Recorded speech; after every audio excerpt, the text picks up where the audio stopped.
Chapter 3. He hurried to Svidrigailov's. What he had to hope from that man he did not know. But that man had some hidden power over him. Having once recognized this, he could not rest, and now the time had come. On the way, one question particularly worried him. Had Svidrigailov been to Porphyry's? As far as he could judge, he would swear to it, that he had not. He pondered again and again, went over Porphyry's visit. No, he hadn't been, of course he hadn't. But if he had not been yet, would he go? Meanwhile, for the present he fancied he couldn't. Why, he could not have explained. But if he could, he would not have wasted much thought over it at the moment. It all worried him, and at the same time he could not attend to it. Strange to say, none would have believed it perhaps, but he only felt a faint vague anxiety about his immediate future. Another, much more important anxiety tormented him. It concerned himself, but in a different, more vital way. Moreover, he was conscious of immense moral fatigue, though his mind was working better that morning than it had done of late.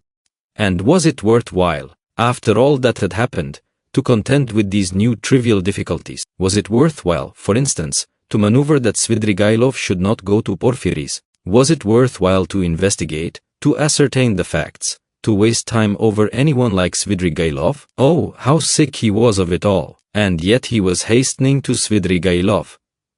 Could he be expecting something new from him, information, or means of escape? Men will catch at straws. Was it destiny, or some instinct bringing them together? Perhaps it was only fatigue, despair. Perhaps it was not Svidrigailov but some other whom he needed. And Svidrigailov had simply presented himself by chance. Sonia. But what should he go to Sonia for now? To beg her tears again. He was afraid of Sonia too. Sonia stood before him as an irrevocable sentence. He must go his own way or hers. At that moment, especially, he did not feel equal to seeing her. No, would it not be better to try Svidrigailov? And he could not help inwardly owning that he had long felt that he must see him for some reason. But what could they have in common? Their very evil-doing could not be of the same kind. The man, moreover, was very unpleasant, evidently depraved, undoubtedly cunning and deceitful, possibly malignant. Such stories were told about him. It is true he was befriending Katerina Ivanovna's children, but who could tell with what motive and what it meant? The man always had some design, some project. There was another thought which had been continually hovering of late about Raskolnikov's mind, and causing him great uneasiness. It was so painful that he made distinct efforts to get rid of it. He sometimes thought that Svidrigailov was dogging his footsteps. Svidrigailov had found out his secret and had had designs on Dunia. What if he had them still? Wasn't it practically certain that he had? And what if, having learnt his secret, and so having gained power over him, he were to use it as a weapon against Dunia? This idea sometimes even tormented his dreams, but it had never presented itself so vividly to him as on his way to Svidrigailov. The very thought moved him to gloomy rage. To begin with, this would transform everything, even his own position. He would have at once to confess his secret to Dunia. Would he have to give himself up perhaps to prevent Dunia from taking some rash step? The letter? This morning Dunia had received a letter. From whom could she get letters in Petersburg? Luzhin perhaps? It's true Razumihin was there to protect her, but Razumihin knew nothing of the position. Perhaps it was his duty to tell Razumihin? He thought of it with repugnance. In any case he must see Svidrigailov as soon as possible, he decided finally. Thank God, the details of the interview were of little consequence. If only he could get at the root of the matter. But if Svidrigailov were capable, if he were intriguing against Dunia, then Raskolnikov was so exhausted by what he had passed through that month that he could only decide such questions in one way. Then I shall kill him, he thought in cold despair. A sudden anguish oppressed his heart. He stood still in the middle of the street and began looking about to see where he was and which way he was going. He found himself in X Prospect, 30 or 40 paces from the Haymarket through which he had come. The whole second story of the house on the left was used as a tavern. All the windows were wide open.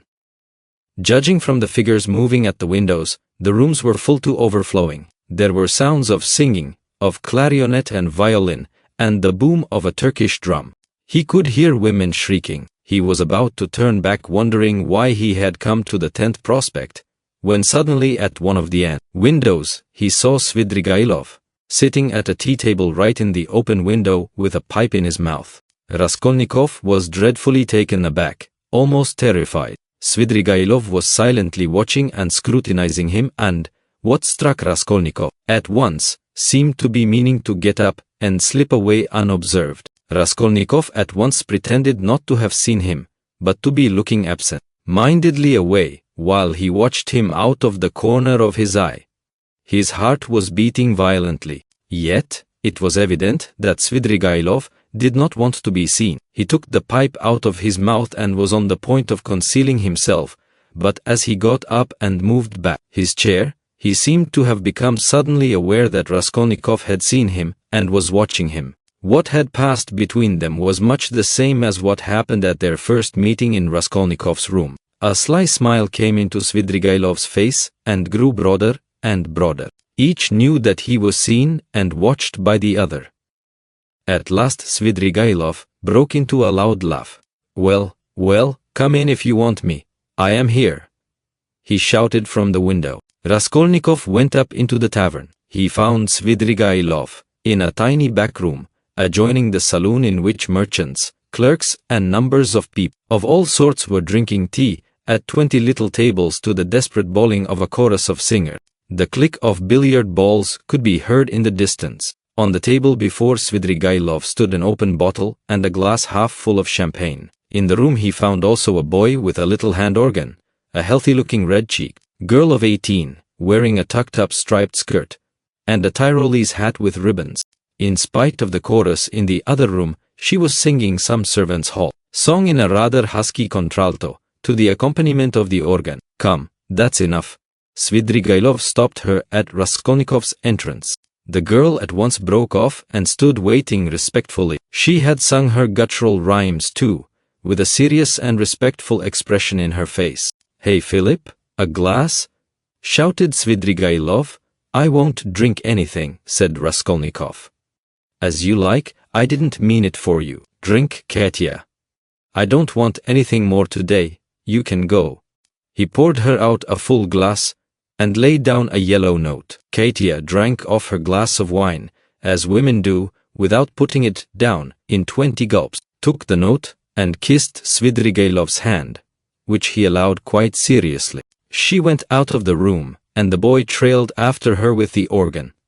Both had been brought in from the street. Svidrigailov had not been a week in Petersburg, but everything about him was already, so to speak, on a patriarchal footing. The waiter Philip was by now an old friend and very obsequious. The door leading to the saloon had a lock on it.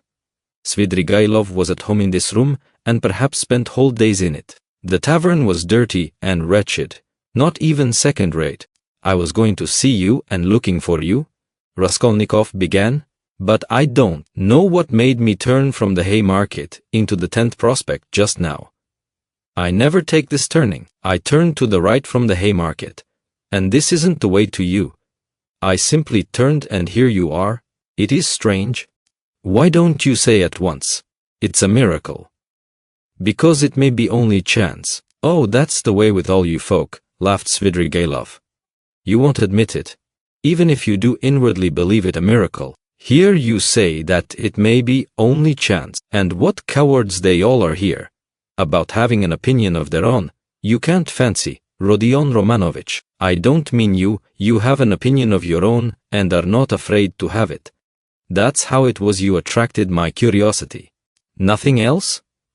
Well, that's enough." You know, Svidrigailov was obviously exhilarate, but only slightly so. He had not had more than half a glass of wine. "I fancy you came to see me before you knew that I was capable of having what you call an opinion of my own," observed Raskolnikov. "Oh, well, it was a different matter. Everyone has his own plans. And apropos of the miracle, let me tell you that I think you have been asleep for the last 2 or 3 days. I told you of this tavern myself. There is no miracle in your coming straight here. I explained the way myself, told you where it was, and the hours you could find me here. Do you remember? I don't remember, answered Raskolnikov with surprise. I believe you. I told you twice. The address has been stamped mechanically on your memory. You turned this way mechanically, and yet precisely according to the direction, though you are not aware of it. When I told you then, I hardly hoped you understood me. You give yourself away too much, Rodion Romanovich. And another thing. I'm convinced there are lots of people in Petersburg who talk to themselves as they walk. This is a town of crazy people.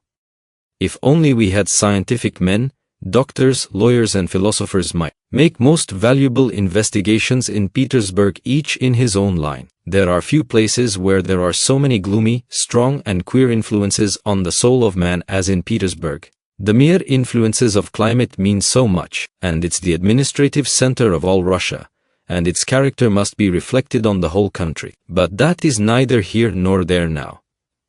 The point is that I have several times watched you. You walk out of your house holding your head high 20 paces from home, you let it sink, and fold your hands behind your back. You look and evidently see nothing before nor beside you. At last you begin moving your lips and talking to yourself, and sometimes you wave one hand and declaim, and at last stand still in the middle of the road. That's not at all the thing. Someone may be watching you besides me, and it won't do you any good. It's nothing really to do with me and I can't cure you, but of course, you understand me. Do you know that I am being followed? Asked Raskolnikov, looking inquisitively at him. No, I know nothing about it, said Svidrigailov, seeming surprised. Well then, let us leave me alone, Raskolnikov muttered, frowning. Very good, let us leave you alone. You had better tell me, if you come here to drink, and directed me twice to come here to you, why did you hide and try to get away just now when I looked at the window from the street? I saw it. He. And why was it you lay on your sofa with closed eyes and pretended to be asleep, though you were wide awake, while I stood in your doorway? I saw it. I may have had reasons, you know that yourself. And I may have had my reasons, though you don't know them. Raskolnikov dropped his right elbow on the table, leaned his chin in the fingers of his right hand, and stared intently at Svidrigailov. For a full minute he scrutinized his face, which had impressed him before. It was a strange face, like a mask. White and red, with bright red lips, with a flaxen beard, and still thick flaxen hair. His eyes were somehow too blue, and their expression somehow too heavy and fixed. There was something awfully unpleasant in that handsome face, which looked so wonderfully young for his age. Svidrigailov was smartly dressed in light summer clothes, and was particularly dainty in his linen. He wore a huge ring with a precious stone in it. Have I got to bother myself about you too now? Said Raskolnikov suddenly, coming with nervous impatience straight to the point. Even though perhaps you are the most dangerous man, if you care to injure me, I don't want to put myself out anymore. I will show you at once that I don't prize myself as you probably think I do. I've come to tell you at once that, if you keep to your former intentions with regard to my sister, and if you think to derive any benefit in that direction from what has been discovered of late, I will kill you before you get me locked up. You can reckon on my word. You know that I can keep it. And in the second place, if you want to tell me anything, for I keep fancying all this time that you have something to tell me, make haste and tell it, for time is precious, and very likely it will soon be too late. Why in such haste? Asked Svidrigailov, looking at him curiously. Everyone has his plans, Raskolnikov answered gloomily and impatiently. You urged me yourself to frankness just now, and at the first question you refused to answer, Svidrigailov observed with a smile. You keep fancying that I have aims of my own, and so you look at me with suspicion. Of course it's perfectly natural in your position, but though I should like to be friends with you, I shan't trouble myself to convince you of the contrary. The game isn't worth the candle, and I wasn't intending to talk to you about anything special. What did you want me for then? It was you who came hanging about me. Why, simply as an interesting subject for observation. I liked the fantastic nature of your position. That's what it was. Besides, You are the brother of a person who greatly interested me, and from that person I had in the past heard a very great deal about you, from which I gathered that you had a great influence over her. Isn't that enough? Ha ha ha. Still, I must admit that your question is rather complex, and is difficult for me to answer. Here, you, for instance, have come to me not only for a definite object, but for the sake of hearing something new. Isn't that so? Isn't that so? Persisted Svidrigailov with a sly smile. Well, can't you fancy then that I too, on my way here in the train, was reckoning on you, on your telling me something new, and on my making some profit out of you? You see what rich men we are. What profit could you make? How can I tell you? How do I know? You see in what a tavern I spend all my time, and it's my enjoyment, that's to say it. It's no great enjoyment, but one must sit somewhere. That poor Katia, now you saw her. If only I had been a glutton now, a club gourmand. But you see I can eat this. He pointed to a little table in the corner, where the remnants of a terrible-looking beefsteak and potatoes lay on a tin dish. Have you dined, by the way? I've had something and want nothing more. I don't drink, for instance, at all. Except for champagne, I never touch anything, and not more than a glass of that all the evening, and even that is enough to make my head ache. I ordered it just now to wind myself up, for I am just going off somewhere, and you see me in a peculiar state of mind. That was why I hid myself just now like a schoolboy, for I was afraid you would hinder me.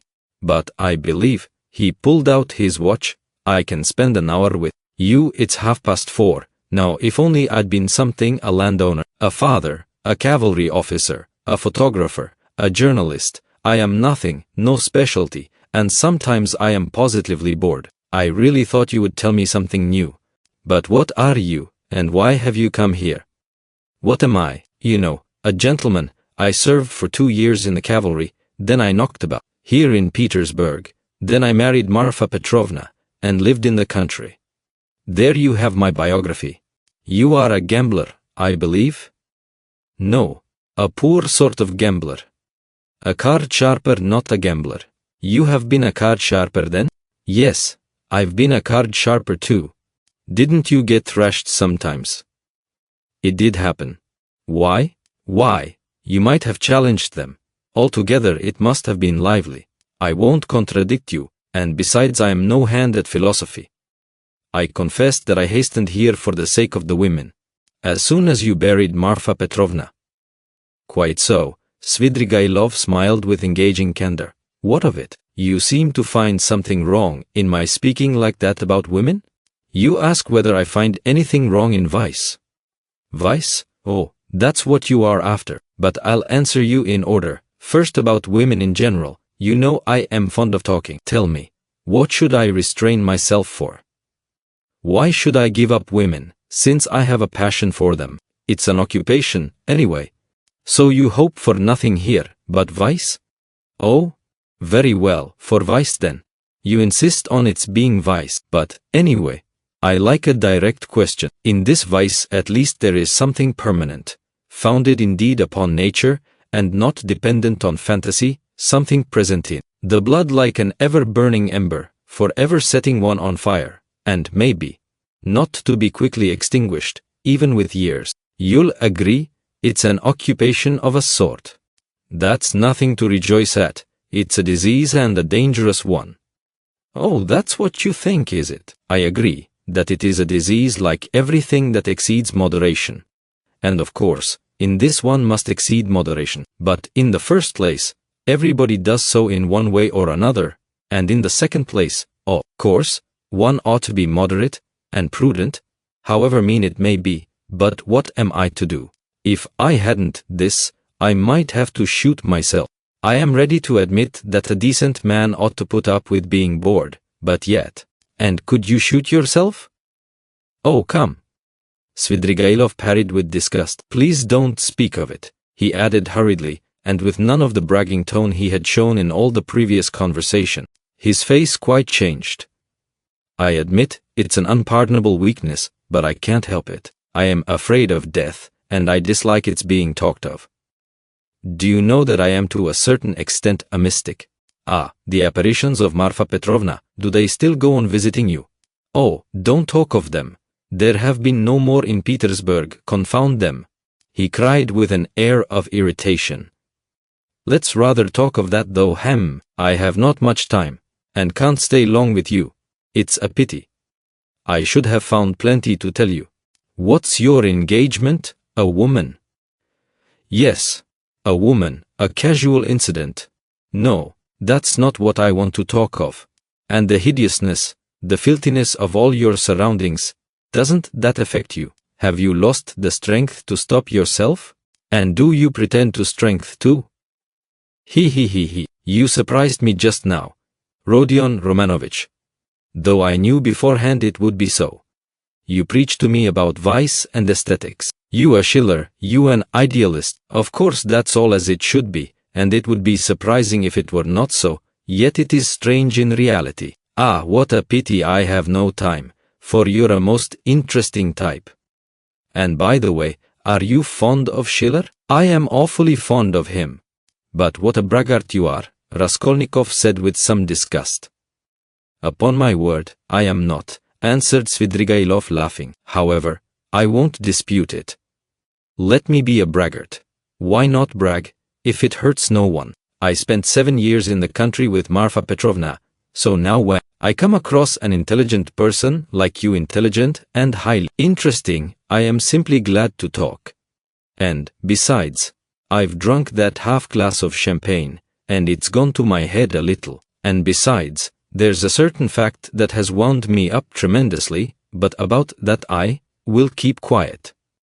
Where are you off to? He asked in alarm. Raskolnikov had begun getting up.